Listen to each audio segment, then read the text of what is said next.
আজকে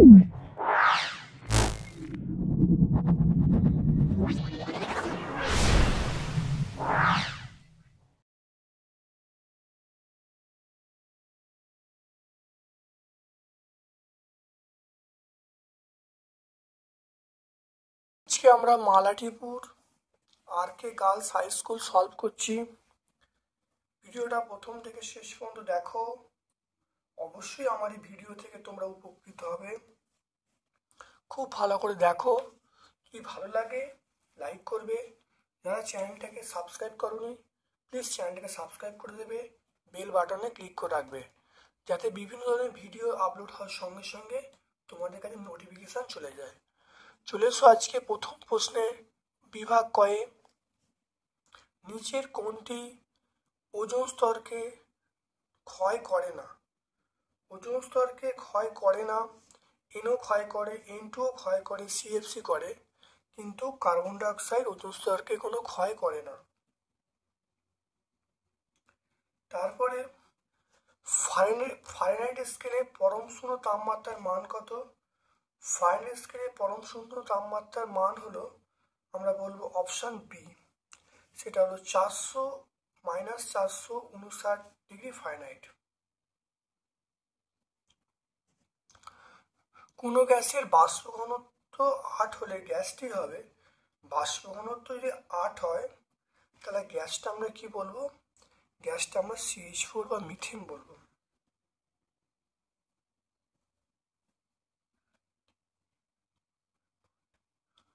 তারপর দেখো অন্তরক পদার্থে তাপীয় রোধ। অন্তরক পদার্থে তাপীয় রোধ আমরা কি বলবো? সেটা আমরা বলবো 0, 1, 100, অসীম, এটা আমরা অসীম বলবো। প্রতিসরণের ক্ষেত্রে চ্যুতির মান সর্বনিম্ন হলে আপাতন কোণের মান কত হবে? আপাতন কোণের মান সর্বনিম্ন হওয়ার জন্য আপাতন কোণ 0 ডিগ্রি হবে। আপাতন কোণ 0 ডিগ্রি হলে তাহলে চ্যুতির মান সর্বনিম্ন হবে। তারপর চলে এসো, দিনের বেলা আকাশকে নীল দেখার কারণ আলোর কোন ধর্মের জন্য? এটা আমরা বলবো বিচ্ছুরণ আছে, প্রতিফলন আছে, প্রতিসরণ আছে। প্রথম কিন্তু অপশান এ, বিক্ষেপণ। অসীমে কোনো আধানের বিভব কত? অসীমে কোনো আধানের বিভব আমরা 0 বলবো। আর্থিং এর বর্ণ কি হবে? আর্থিং তারের বর্ণ, এটা বলবো আন্তর্জাতিক মতে বা এখন যেটা চলছে সেটা হলো সবুজ বা হলুদ। আমরা বলবো সবুজ বা হলুদ।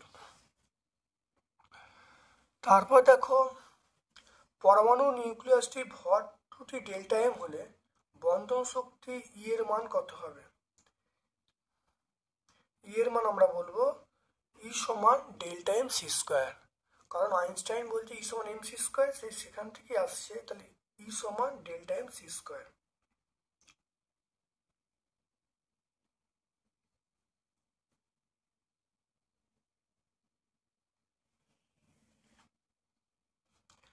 তারপর দেখো, তীব্র তড়িৎ ঋণাত্মক মৌল, এটা আমরা ফ্লুরিন বলবো। কোনটি সমাজ দৈনন্দিন জীবনে ব্যবহার করা হয়? সেটা আমরা জল বলবো। কঠিন অবস্থায় তড়িৎ পরিবহন করে না। কঠিন অবস্থায় তড়িৎ পরিবহন করে না। কঠিন অবস্থায় তড়িৎ পরিবহন কোনটি করে না? গ্রাফাইট, তামা, অ্যালুমিনিয়াম, সোডিয়াম ক্লোরাইড।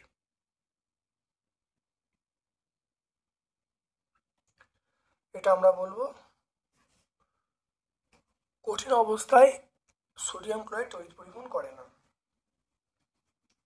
তামা, অ্যালুমিনিয়াম এমনিতে তড়িৎ পরিবহন করে, কোনো সমস্যা নেই। গ্রাফাইট তড়িৎ পরিবহন করে, কঠিন অবস্থায় তড়িৎ পরিবহন করে, কিন্তু সোডিয়াম ক্লোরাইড কঠিন অবস্থায় তড়িৎ পরিবহন করে না। জলে সর্বাধিক মাত্রায় দাব্য, সেটা N2, O2, H2S, NH3 অত্যন্ত দাব্য, NH3 বলতে অ্যামোনিয়া। কোন ধাতুটিকে প্রকৃতিতে মুক্ত অবস্থায় পাওয়া যাবে? মুক্ত অবস্থায় পাওয়া যাবে সেটা হলো Ag। Ag কে আমরা মুক্ত অবস্থায় পাবো। এই সরলতম হাইড্রোকার্বনের নাম। এই সরলতম হাইড্রোকার্বন আমরা কি বলবো? এটা মিথেন বলবো। মিথেন হলো হাইড্রোকার্বন, সরলতম হাইড্রোকার্বন। তারপর চলে এসো বায়ুমণ্ডলের কোন স্তরে ঝড় বৃষ্টি দেখা যায়? এটা আমরা বলবো ট্রপোস্ফিয়ার। ট্রপোস্ফিয়ার। তারপর দেখো বায়োগ্যাসের মূল উপাদান। বায়োগ্যাসের মূল উপাদান আমরা মিথেন বলবো। তারপরে প্রশ্ন চলে এসো বিদ্যুৎ ক্ষরণের সময় কোন গ্যাস O3 ভাঙে? বিদ্যুৎ ক্ষরণের সময় মনে রাখবে ক্লোরোফ্লুরোকার্বন CFC, এই CFCটা ওজনকে ভাঙে। প্রমাণ চাপ কত?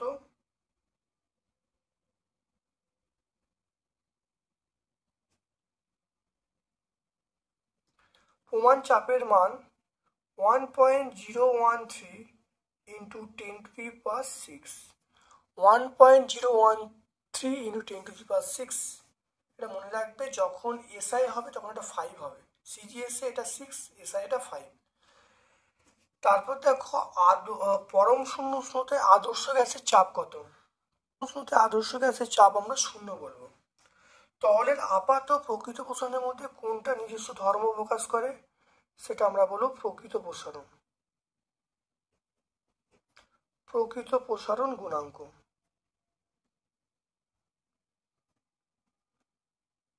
প্রকৃত প্রসারণ গুণাঙ্ক 1/k হলো তাপ পরিবেশাঙ্ক, 1/k হলো রোধাঙ্ক। 1/k কে বলে রোধাঙ্ক। একটি অবতল দর্পণের ফোকাস দৈর্ঘ্য 10 সেন্টিমিটার। জলে নিমজ্জিত করে ফোকাস দৈর্ঘ্য কত হবে? মনে রাখবে দর্পণের ক্ষেত্রে কোনো চেঞ্জ হয় না, অর্থাৎ একই থাকবে। একই থাকবে বলতে 10 সেন্টিমিটারই থাকবে, 10 সেন্টিমিটারই থাকবে। তারপর চলে তারা প্রতিবিম্ব গঠনে আলোর কোন ধর্ম ব্যবহৃত হয়?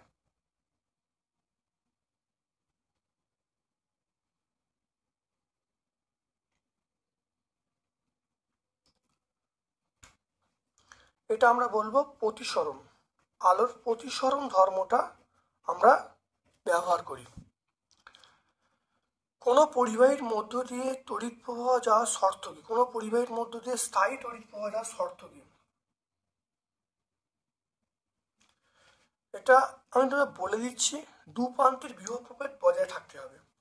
তাহলে বিভব প্রভেদটা থাকতে হবে, তাহলে দুই প্রান্তের বিভব প্রভেদ বজায় থাকতে হবে।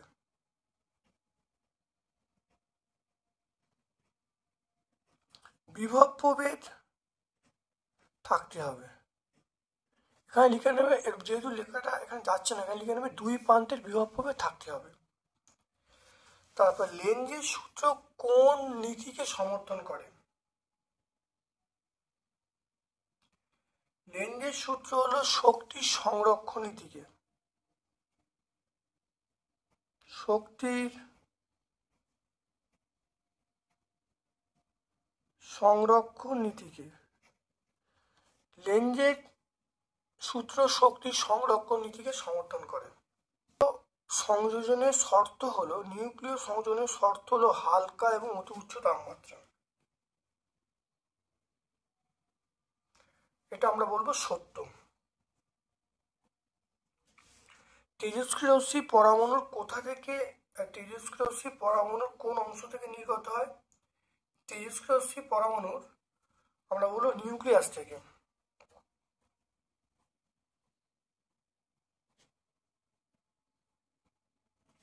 পরমাণু নিউক্লিয়াস থেকে সৃষ্টি হয়।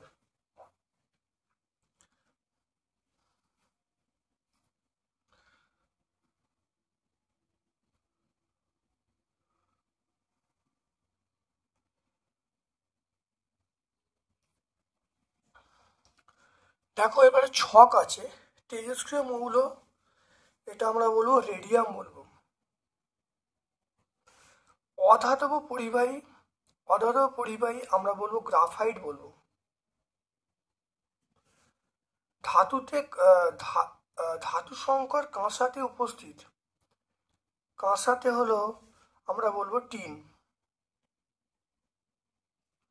আর প্রতিটি জৈব যৌগে বর্তমান কার্বন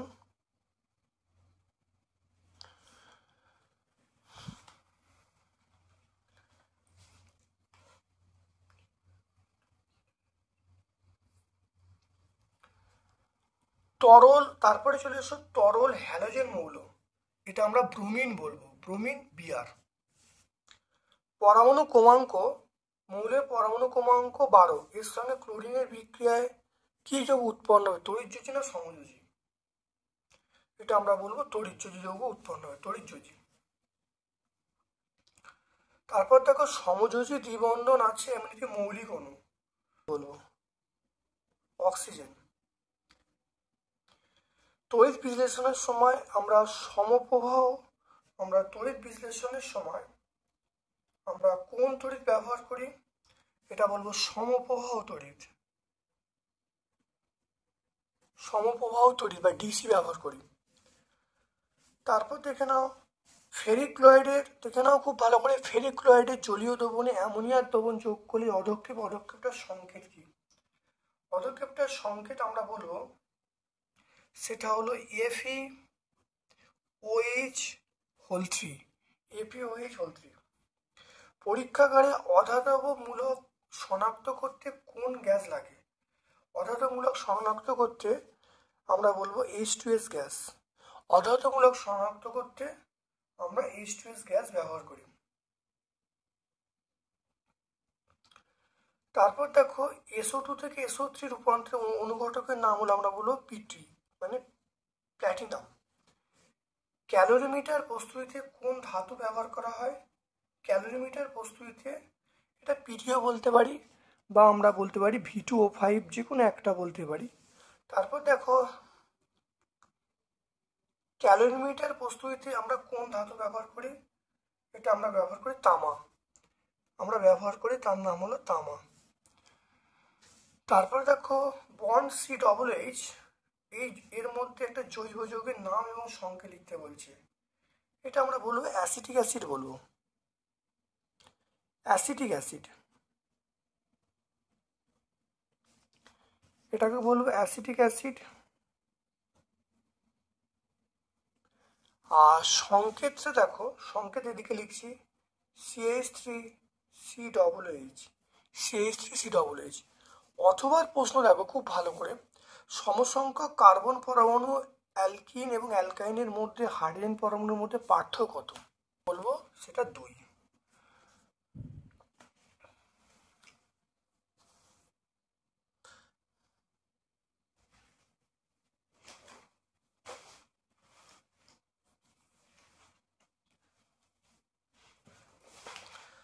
তারপর দেখো বিভাগ গ, চলে এসো মানব স্বাস্থ্য ও পরিবেশের ওপর ওজোন স্তর ক্ষয়ের দুটি ক্ষতিকারক প্রভাব লিখতে বলছে।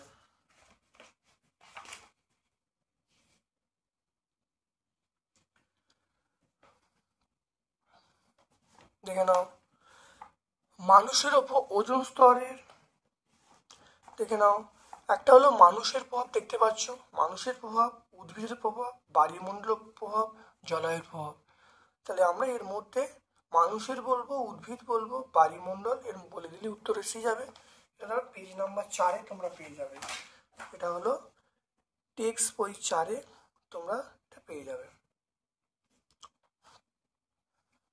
ঘরের তাপমাত্রায় দেখো, ঘরের তাপমাত্রায় 76 সেমি পারদ চাপে নির্দিষ্টভাবে গ্যাসের আয়তন 1 লিটার, তাপমাত্রা অপরিবর্তিত রাখলে তারপর দেখো 19 সেমি পারদ চাপে গ্যাসের আয়তন কত হবে, খুব ছোট্ট অঙ্ক, দেখে 0.2। দেখো বলা আছে P1, প্রাথমিক চাপ P1 বলা আছে 76 সেমি Hg। তারপর দেখো অন্তিম চাপ P2 বলা আছে 19 সেমি Hg। আর প্রাথমিক আয়তন এখানে বলা আছে V1 সমান 1 লিটার, তাহলে V2 সমান চাইছে। তাপমাত্রা কনস্ট্যান্ট, তাপমাত্রা কনস্ট্যান্ট মানে বয়েল সূত্র পড়বে, তাই লিখবো আমরা জানি P1 V1 সমান কি বলবো P2 V2, এটা আমরা বলবো। তাহলে এখান থেকে আমরা দেখে নাও মানটা V2-র মানটা পাবো, তাহলে V2-র মান আমরা বলবো P1 V1 বাই P2 আমরা বলবো। তাহলে এখানে P1-এর মান কত? P1-এর মান 76, V1-এর মান 1 লিটার আর P2-র মান 19। মানগুলো বসানো হলো, এটা কাটাকাটি করলে 4 হবে। তাহলে এখানে দেখে নাও, তাহলে V2-র মান পেয়ে গেলাম 4। তাহলে কোশ্চেনে সেখানে কি বলা আছে, তাহলে গ্যাসের আয়তন কত দেখো বলা আছে, গ্যাসের আয়তন কত হবে, তাহলে অতএব গ্যাসের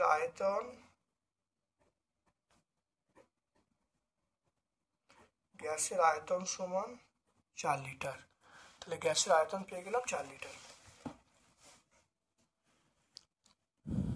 27 ইউনিটের তাপমাত্রায় 750 মিলিমিটার এইচজি চাপে 34 গ্রাম গ্যাসের আয়তন বলা আছে 280 সিসি।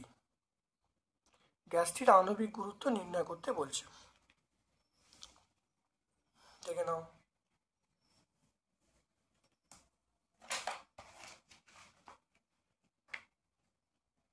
এটা তাহলে টি মানে 27 প্লাস 273, এটা বলবো 300 কে, আমরা বলবো 300 কে। পি বলা আছে 750 সেন্টিমিটার এইচজি, আর এখানে আমার বলা আছে ভি এর মান 280 সিসি, ভি এর মান 280 সিসি। এবার দেখো এখানে বলা আছে গ্যাসের আণবিক, এখানে গ্যাসের ভরটাকে বলা আছে, তার নিশ্চয় ডব্লুর মানটা দেওয়া আছে। ডব্লুর মান কত? 0.324। আচ্ছা, আর এর মান, সার্বজনীন গ্যাস ধ্রুবকের মান আমরা বলবো 8.31। আচ্ছা 750, দেখে নাও এটা 700, এখানে দেখে নাও 750 মিলিমিটার এইচজি, এটা হলো আমরা লিখবো মিলিমিটার, 750 মিলিমিটার এইচজি। 8.31 ইন্টু 10⁻⁷।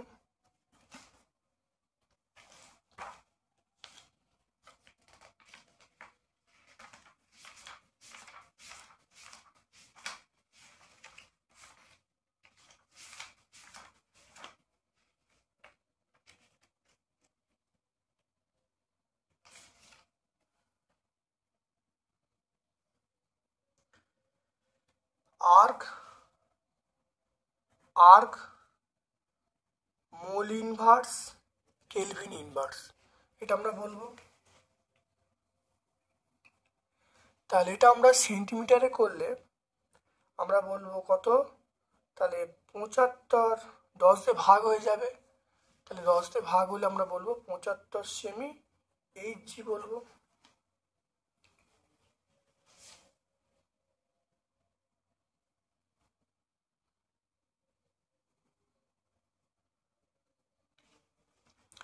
এবার এখানে দেখো আমরা জানি PV equal to nRT, PV equal to nRT. তাহলে এখান থেকে আমরা মানটা বার করব, তাহলে পিভি ইকুয়াল টু এন মানে আমরা বলবো W/M RT। তাহলে এখান থেকে আমরা বলবো এম এর মান হলো তাই WRT/PV। তাই ডব্লুর মান আমরা পেয়ে গেলাম, 0.324 ইন্টু আর এর মান আমরা পাবো 8.31 ইন্টু 10⁻⁷। টি এর মান দেখো এখানে দেখো 300 বলা আছে, দেখো 300, তাই টি এর মান 300 বলা, এটা বসাচ্ছি।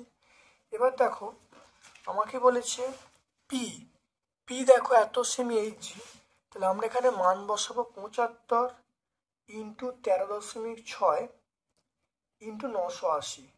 তাহলে এটা পি এর মান হলো, তাহলে পি মানে 75 ইন্টু এইচ রোজি, এইচ এর মান 75, পারদ বলা আছে 13.6 হবে, ইন্টু 900, জি এর মান 980 হবে, ইন্টু ভি এর মান দেখো এখানে বলা আছে 280। তো এটাকে ক্যালকুলেশন করতে হবে। দিলাম 28.85 গ্রাম।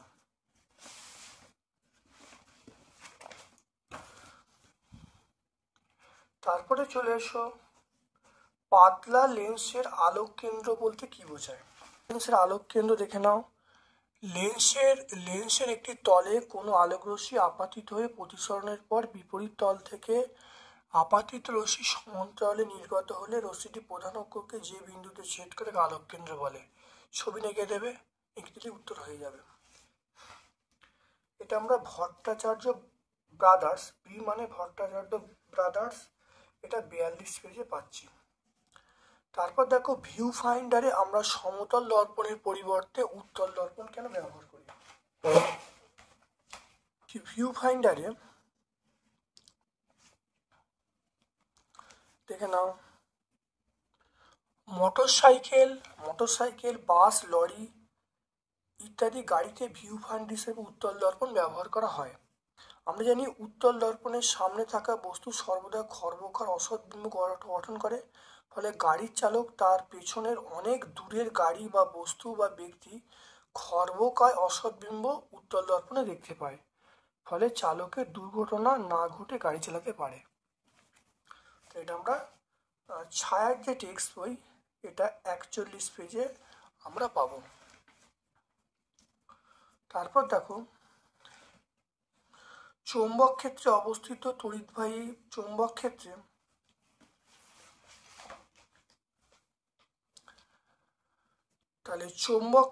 অবস্থিত কোনো তড়িৎবাহী পরিবাহীর গতির অভিমুখ চৌম্বক ক্ষেত্রে অবস্থিত তড়িৎবাহী পরিবাহীর গতির অভিমুখ নির্ণয়ে সংশ্লিষ্ট নিয়মটি লিখতে বলছে। বলবো ফ্লেমিং এর বামহস্ত নিয়ম, এটা এখান থেকে বলে দেবে, এইখান থেকে শুরু করে এটা বলে দেবে।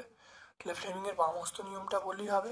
এটা পেজ নাম্বার 78 আমরা পেয়ে যাব, পেজ নাম্বার 78। তারপর দেখো সমযোজী যৌগের গলনাঙ্ক তড়িৎযোজী যৌগের গলনাঙ্ক অপেক্ষা অনেক কম হয় কেন। মানে আয়নীয় যৌগের গলনাঙ্ক অনেক বেশি হয় কেন। তাহলে আয়নীয় যৌগের ক্ষেত্রে এখানে দেখো তীব্র একটা স্থির তাড়িতিক বল কাজ করে। স্থির তাড়িতিক বল কাজ করার জন্য এনে অণুগুলো বিচ্ছিন্ন করতে প্রচুর তাপের প্রয়োজন হয়। তা কিন্তু সমযোজী যৌগের মধ্যে এই যে বলটা খুব কম হয়, ফলে অল্প পরিমাণ তাপ শক্তি প্রয়োজন হয় বিচ্ছিন্ন করার জন্য। সেই জন্য আমরা বলবো সমযোজী যৌগের ক্ষেত্রে গলনাঙ্ক স্ফুটনাঙ্ক কম হয়। তাহলে আমরা এইখান থেকে কিন্তু উত্তরটা করে দেবো।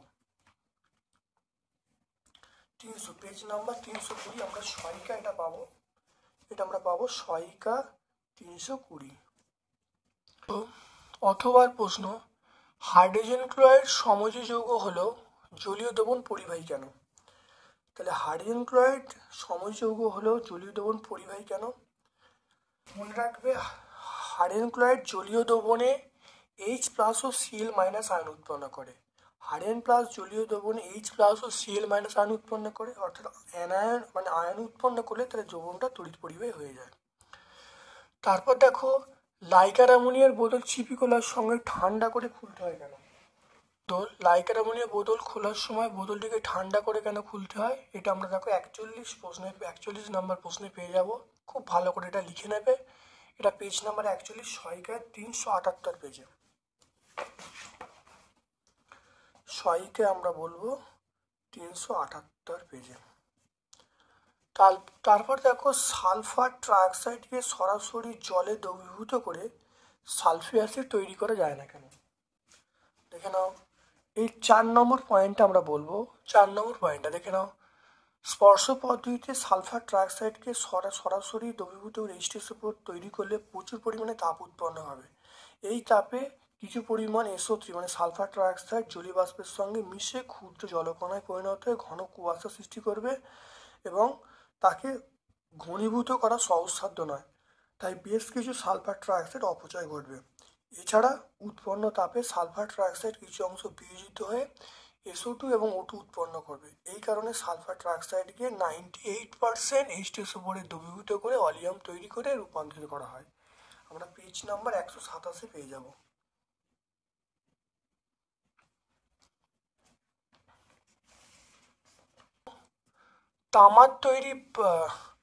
তামার তৈরি পুজোর বাসনপত্র পরিষ্কার করে লেবু বা তেঁতুল ব্যবহার করার, এটা আমরা সহায়িকায় অত্যন্ত ভালো করে পাবো। খুব ভালো করে দেখে নাও, এটা আমরা 18 নম্বর প্রশ্নে পেয়ে যাচ্ছি। সেটা হলো সহায়িকা 431। দেখে নাও, তাহলে আমরা সহায়িকা 431 আমরা পাচ্ছি। একই আণবিক সংকেত বিশিষ্ট দুটি জৈব যৌগের সংকেত লেখো। এদের একই আণবিক সংকেত বিশিষ্ট দুটো জৈব যৌগের সংকেত লেখো, এদের মধ্যে সম্পর্ক লিখতে বলছে।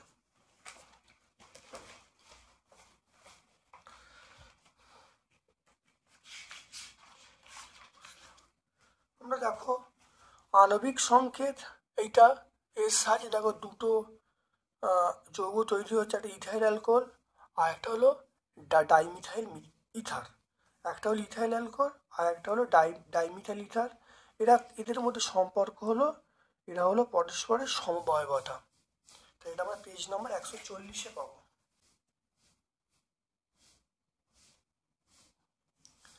জ্বালানি রূপে সিএনজির ব্যবহারের দুটি সুবিধা।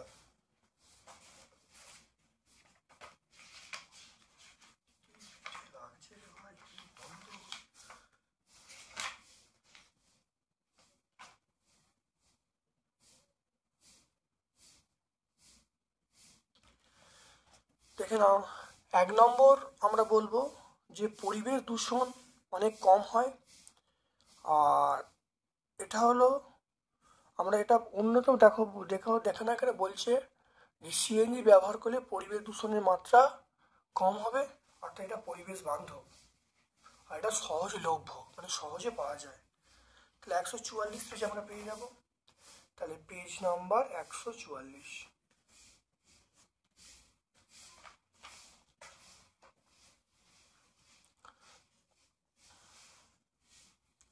এরপরে চলে এসো উষ্ণতার পরম স্কেল অনুযায়ী চার্লসের সূত্রটা প্রতিষ্ঠা করতে বলছি। দেখে নাও,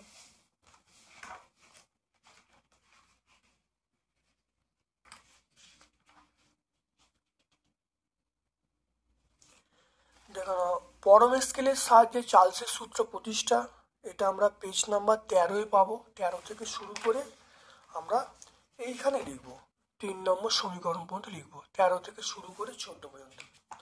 তো এটা আমরা পেজ নাম্বার 13 থেকে শুরু করব, পেজ নাম্বার 14 শেষ হয়ে যাবে। দেখে নাও এই অঙ্কটা 4.2 এর অঙ্কটা।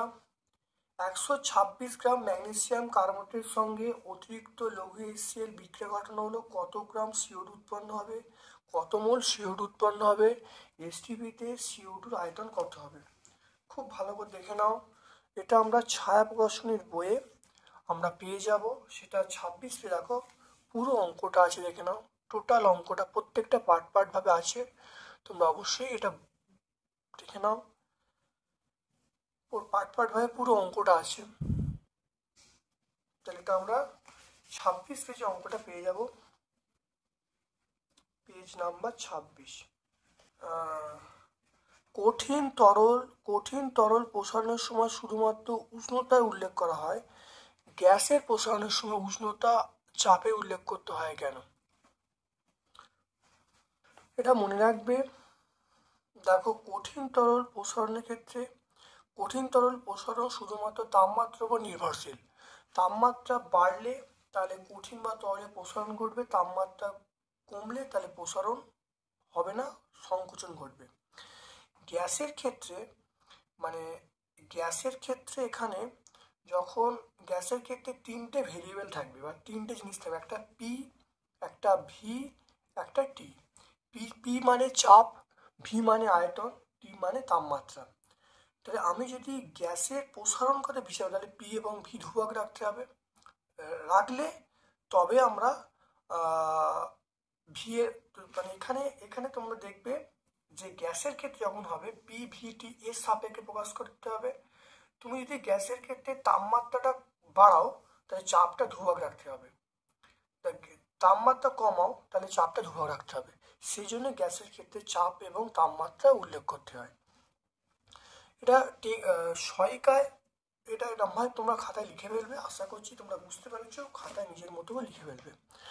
তারপর চলে এসো কি শর্তে তরলের আপাত প্রসারণ গুণাঙ্ক শূন্য হয়। তরলের আপাত প্রসারণ গুণাঙ্ক শূন্য কখন হবে?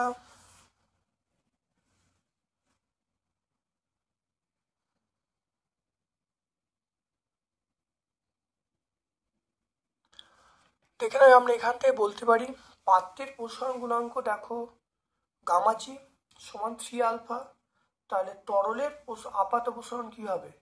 এটা হলো গামা এ সমান গামা মাইনাস গামা জি। তাহলে এইটা তাহলে আপাত প্রসারণ শূন্য হবে, তাহলে গামায় শূন্য হবে।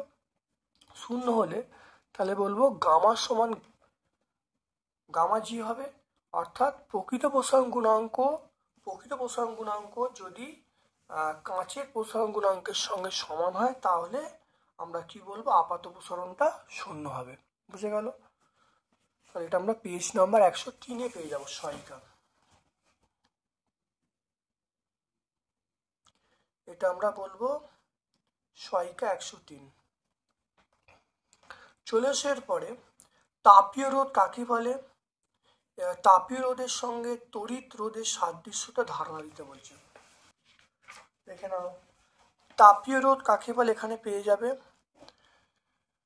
এইখান থেকে এই পর্যন্ত লিখলেই সবটা চলে আসবে। তাহলে দেখে নাও, তাহলে তোমরা পেজ নাম্বার 33-এ পেয়ে যাবে।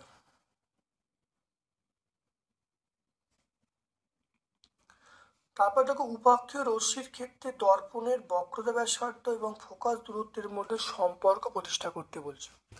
দর্পণের ক্ষেত্রে তোমরা বলে দেবে, অনেকবার হয়েছে এই প্রশ্নটা, পেজ নাম্বার 39 থেকে 40 পেজে আছে। এইখান থেকে শুরু করব, তারপরে তোমরা এইখানে শেষ করবে, এফ সমান r/2 পর্যন্ত শেষ করবে। তাহলে পেজ নাম্বার 39 থেকে পেজ নাম্বার 40-এর মধ্যে তোমরা সব কিছু পাবে। পেজ নাম্বার 39 থেকে পেজ নাম্বার 40। তারপর দেখো স্বল্প দৃষ্টিজনিত ত্রুটি কাকে বলে? প্রতিকার কারণ এবং প্রতিকারের উপায় বলতে বলছে।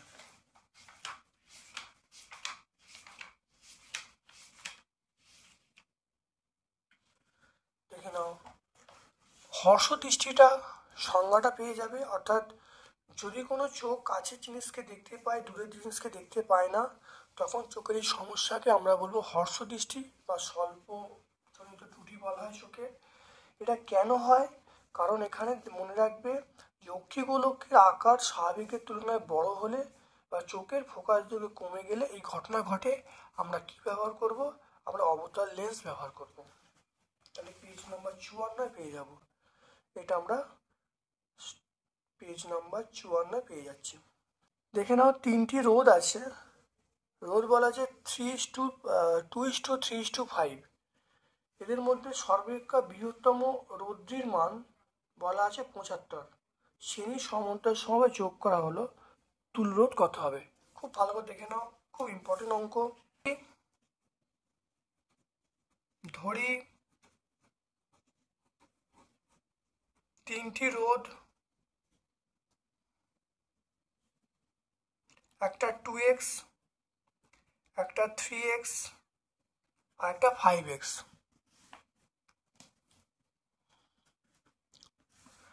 তাহলে বৃহৎ রোধটা বলা আছে 5x, তাহলে বৃহৎ রোধটা বলা আছে 75। তাহলে x সমান কত? 75/5, এটা কাটাকুটি করলে 15। তাহলে x এর মানটা আমরা পেয়ে যাব 15।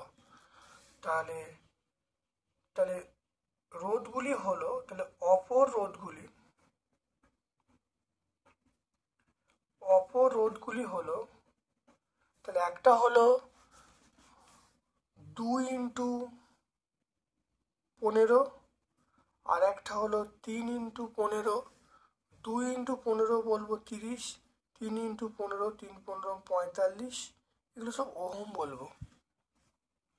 এবার শ্রেণী সমবায় যোগ করতে হবে, শ্রেণী সমবায় তুল্যরোধ, অতএব শ্রেণী সমবায়ে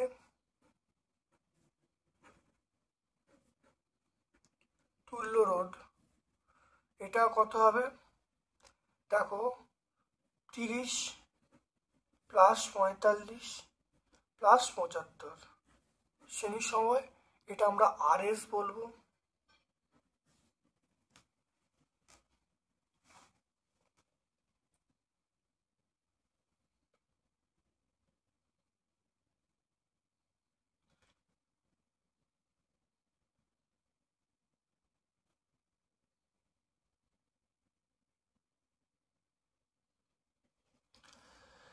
এটা আমরা যোগ করলে 150 ওহম পাবো। এবার দেখো সমান্তরাল, তার এটা RS এর মান। এবারে 1/RP-র মান আমরা কত বলবো? তাহলে 1/30 প্লাস 1/45 প্লাস 1/75, কারণ এখানে সূত্রটা হলো 1/RP সমান 1/R1 plus 1/R2 plus 1/R3, এই সূত্রটা।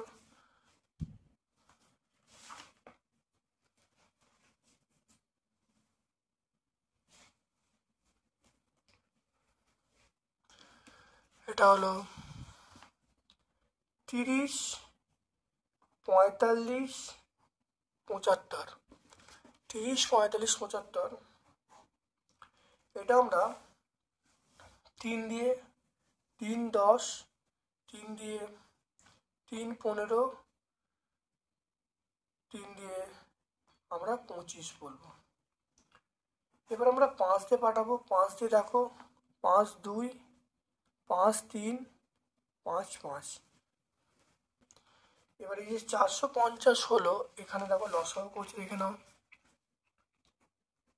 তাহলে 1/RP সমান আমরা এটা কি বলবো? এখানে দেখো 400, এখানে দেখো 450 লসাগু করলুম, এখানে দেখো এটা 10 হবে, এটা আমাদের 6 হবে। তাহলে 1/RP যোগ করলে 31 হবে, 31/450, 31/450। তাহলে আমরা এখান থেকে RP-র মানটা পেয়ে যাব 450/31। তাহলে আমরা RS/RP, RS মানে 150, RP মানে 450/31। 450/31 মানে আমরা বলবো 150 ইন্টু 31/450। এটা এখন কাটাকুটি করলে কত হবে? এটা 0 0 কেটে গেল, এটা কাটলে 3 হবে। তাহলে এখান থেকে দেখে নাও, তাহলে RS/RP এটা আমরা বলবো 31/3।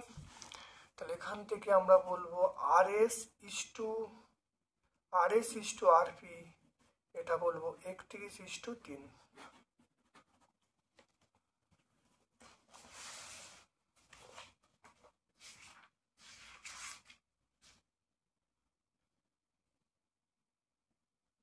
দেখে নাও, তাহলে এটা দেখো দুটোই উত্তর চলে এলো, দেখে নাও। এটা হলো তোমার RP-র মান, আমি দুটোকে অনুপাত করে এক্সট্রা একটা পার্ট করে দেখিয়ে দিয়েছি, সেটা হলো এই পার্টটা কিন্তু পরীক্ষায় চায়নি, এই পার্টটা কোশ্চেনে ছিল না, এই অনুপাতটা এখানে মতো রাখলে তোমার উত্তর পেয়ে যেতে।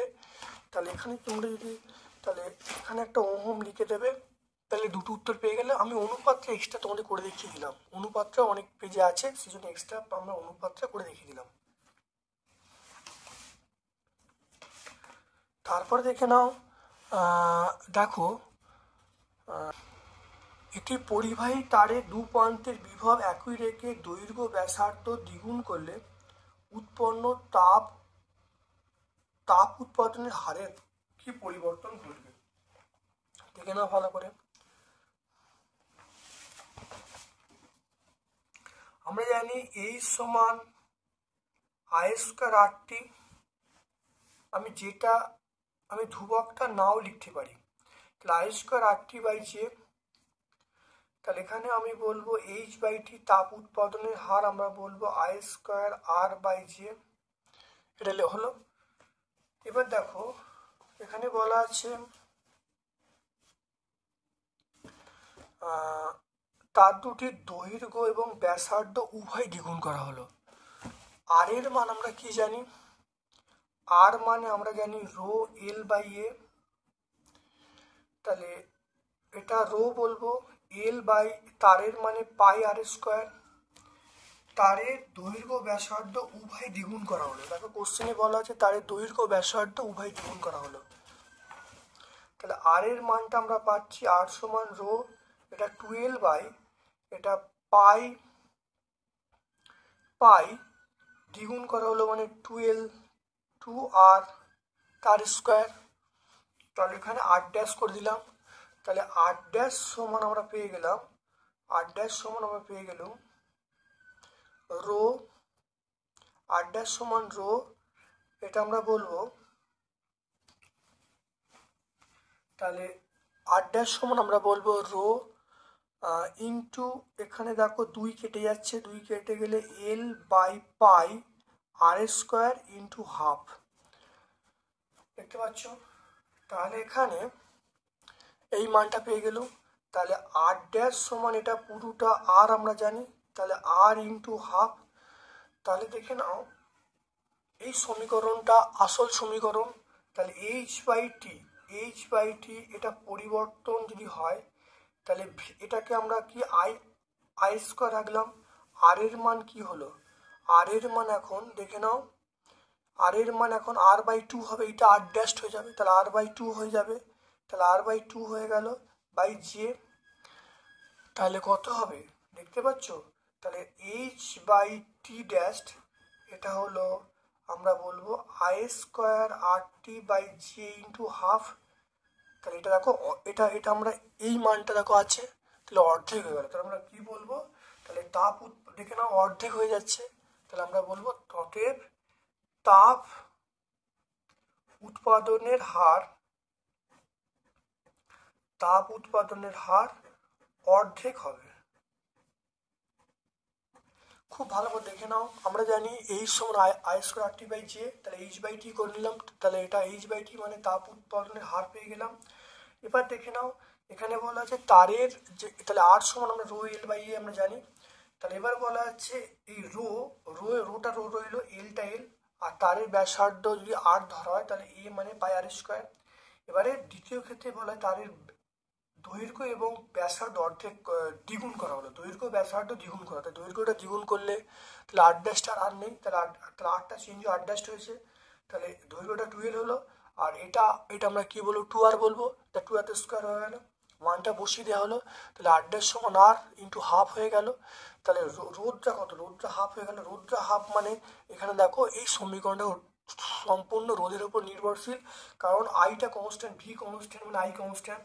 তাহলে আমরা এখান থেকেই বলতে পারি যে তাপ উৎপাদনের হার অর্ধেক হয়ে গেল। যদি সমীকরণে বসাই তাহলে এই সমীকরণটা আমরা H/T' করে ফেললাম, I² আর এই জায়গায় আমরা বসাচ্ছি r/2। কেন? কারণ এই দেখো এখানে পেয়ে গেলাম r' সমান r/2। দেখো মানটা বসিয়েছি, এখানে r' ধরে নিই তাহলে r/2 হয়ে যাবে। তাহলে এটা হলো আমরা পেয়ে গেলাম কি I²RT/J ইন্টু হাফ। তাহলে তাপ উৎপাদনের হার কি অর্ধেক হয়ে যাবে।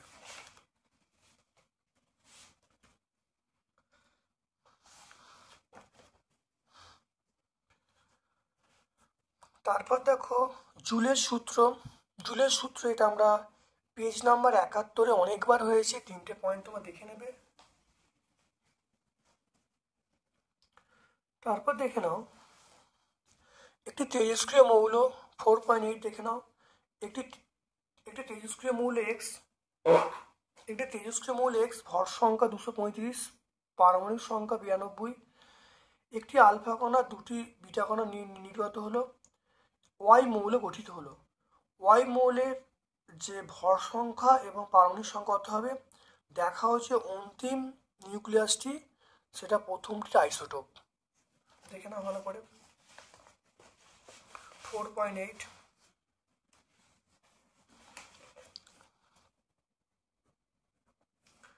তাহলে এক্স একটা মৌল যার ভর সংখ্যা 235, প্রোটন সংখ্যা আমরা বলবো 92। সেইখান থেকে একটা আলফা কণা যদি বেরোয়, আলফা কণা বেরোলে তাই নতুন একটা মৌল তৈরি হলো ওয়াই মৌল। আলফা কণা বেরোনোর জন্য ভর সংখ্যা যেটা ছিল তাহলে 235, এখানে 4 কমবে, আর প্রোটন সংখ্যা কত ছিল 92, তার থেকে 2 কমবে, তাহলে একটা আলফা কণা বেরোলে। এবার দেখো বলা আছে দুটো বিটা কণা মানে 2 বিটা লিখবো, তাহলে একটা আলফা দুটো বিটা, তাহলে বিটা কণার জন্য ভর সংখ্যা, বিটা কণা বেরোনোর জন্য ভর সংখ্যার কোনো পরিবর্তন হবে না, ভর সংখ্যার কোনো পরিবর্তন হবে না, কিন্তু প্রোটন সংখ্যা 1 করে বাড়বে, তাহলে 1 + 1 হয়ে গেল। তাহলে যে মানে ওয়াইটা হলো, তাহলে ওয়াইটা কি হলো, এটা যদি বিয়োগ করলে আমরা 231 পাবো, এটা যদি বিয়োগ করি তাহলে 92 পাবো। দেখো ভর সংখ্যা, তাহলে এই নতুন মৌলটা যে ভর সংখ্যা কত, তাহলে ওয়াই মৌলের ওয়াই এর ভর সংখ্যা কত দেখো 231, ওয়াই এর পারমাণবিক সংখ্যা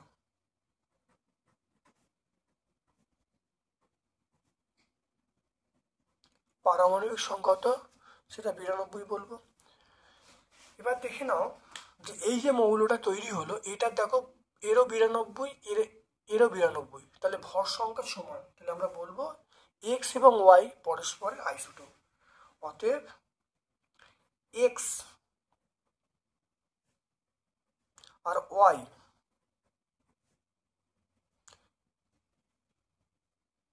এরা আইসোটোপ।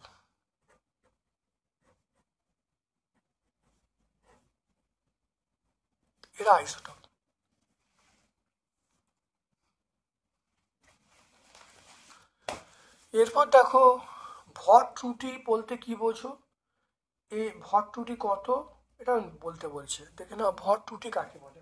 কোনো নিউক্লিয়াস যতগুলি প্রোটন নিউট্রন নিয়ে গঠিত তাদের ভরের সমষ্টি অপেক্ষা নিউক্লিয়াসের ভর কিছুটা কম হয়, ভরের পার্থক্যকে আমরা ভর ত্রুটি বলবো। আর সমীকরণটা আমরা এখান থেকে মনে করি থেকে শুরু করব, আমরা এখানে এই পর্যন্ত লিখে দেবো, লিখে দিলে উত্তর হয়ে যাবে। তাহলে 91 পেজ আমরা পেয়ে যাব, এটা পেজ নাম্বার 91। আমরা এখান থেকে পেয়ে যাব, দেখে নাও আধুনিক পদ্ধতিটা বিভিন্ন মৌলের ভৌত রাসায়নিক ধর্ম পরমাণু ক্রমাঙ্ক বৃদ্ধির সঙ্গে পর্যায়ক্রমে পুনরাবৃত্তি হয়, এটা 98 পেজে পাবো।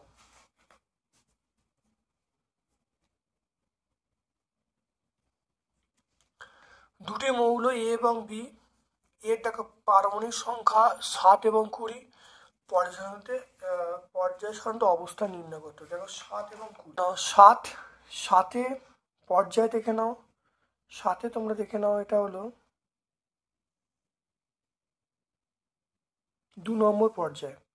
দেখো 7টা দেখে নাও, 7 যে আছে এটা আমরা বলবো 2 নম্বর পর্যায়, আর 20 দেখে নাও 4 নম্বর পর্যায়। তাহলে 2 নম্বর এবং 4 নম্বর, তাহলে এটা আমরা কত বলবো, এটা হলো এ হলো 2 নম্বর পর্যায়, এ হলো 4 নম্বর পর্যায় অবস্থান করছে।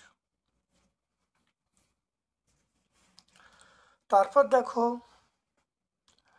এক্স ওয়াই জে তিনটি মৌল যার পরমাণু ক্রমাঙ্ক বলা হচ্ছে 6, 8, 10, মৌলটা নিষ্ক্রিয় না বলতে বলছে কোন মৌলটা নিষ্ক্রিয় এবং কোনটি তড়িৎ অপরাধর্মী, কোনটি বিজারধর্মী সবচেয়ে বেশি। খুব ইম্পর্টেন্ট প্রশ্ন।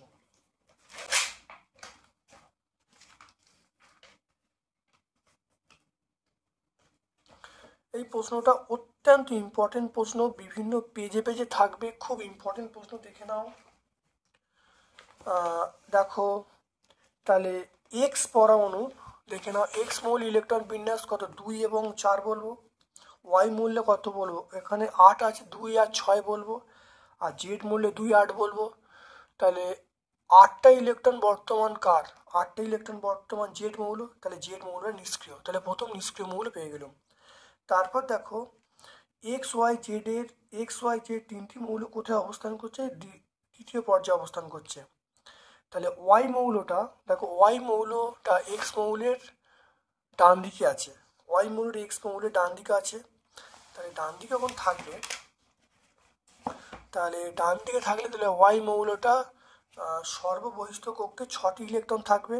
তাহলে ওয়াই মৌলটা বেশি হলো অপরাধর্মী হবে, এক্স মৌলটা জারণ ক্ষমতা বেশি, বিজারণ ক্ষমতা বেশি হবে। এটা আমরা পেয়ে যাব 360, এটা আমরা এই উত্তরটা পেয়ে যাব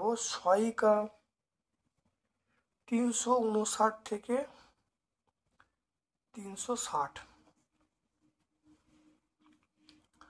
তারপর দেখে নাও লোহার চামচের উপর নিকেলের প্রলেপ দিতে হলে অ্যানোড, ক্যাথোড এবং তড়িৎ বিশ্লেষক হিসাবে কি ব্যবহার করব।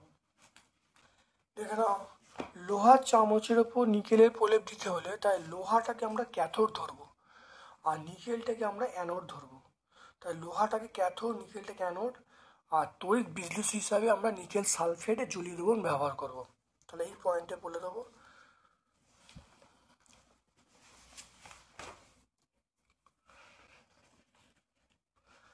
সহায়িকায় যদি বিক্রিয়া দিতে বলে আমরা বিক্রিয়া এরকমভাবে দিয়ে দেবো, ক্যাথোডের বিক্রিয়া, অ্যানোডের বিক্রিয়া এরকমভাবে দিয়ে দেবো।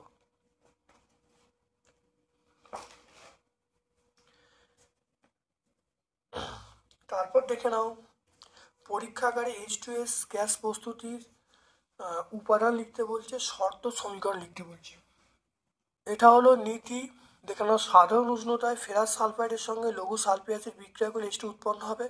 সমীকরণটা পেয়ে গেলাম FeS প্লাস H2SO4 সমান FeSO4 প্লাস H2S।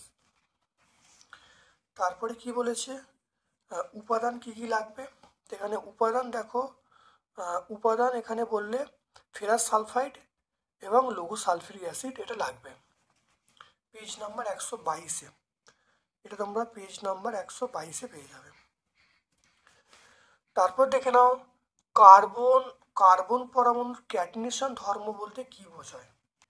দেখে নাও কার্বন পরমাণুর ক্যাটিনেশন ধর্ম, যে ধর্মের জন্য কার্বন পরমাণু সমযোজী এক বন্ধন, দ্বিবন্ধন, ত্রিবন্ধনে যুক্ত হয়ে সুস্থিত কার্বন শৃঙ্খল গঠন করে, তাকেই বলা কার্বনের ক্যাটিনেশন ধর্ম।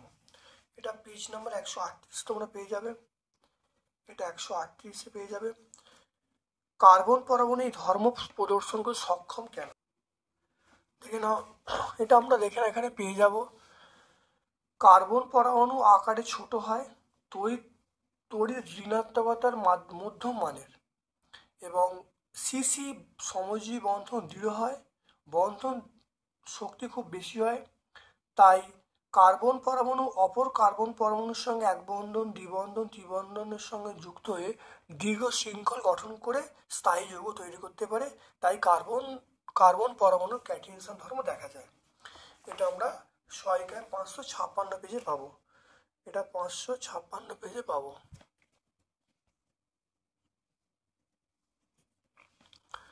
তারপর দেখো সম্পৃক্ত অসম্পৃক্ত হাইড্রোকার্বনের মধ্যে, তারপর অথবা প্রশ্ন দেখো সম্পৃক্ত অসম্পৃক্ত হাইড্রোকার্বনের মধ্যে বন্ধনের প্রকৃতি অনুসারে পার্থক্য লিখতে বলছে। দেখে নাও সম্পৃক্ত অসম্পৃক্ত হাইড্রোকার্বন, দেখে নাও এটা হলো সমযোজী এক বন্ধন, এটা সমযোজী দ্বিবন্ধন, আমরা বলবো 557। তারপরে C2H6-কে সম্পৃক্ত হাইড্রোকার্বন বলা হয়, আর C2H4-কে অসম্পৃক্ত হাইড্রোকার্বন কেন বলা হয়।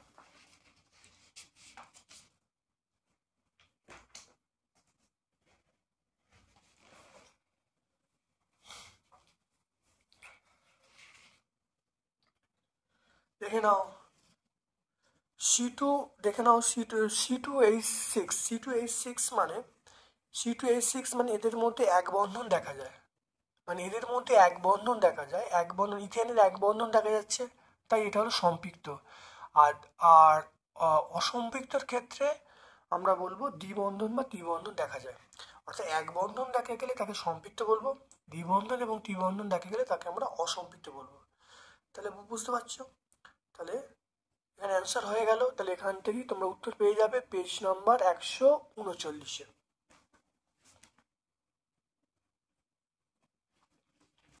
তাহলে আজকে আমরা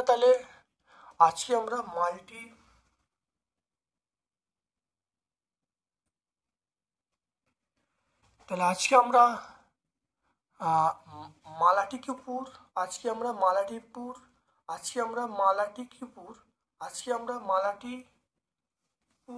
আর কে হাই স্কুল, তাহলে মালাটিপুর আর কে গার্লস হাই স্কুল সম্পূর্ণ সলভ করলাম।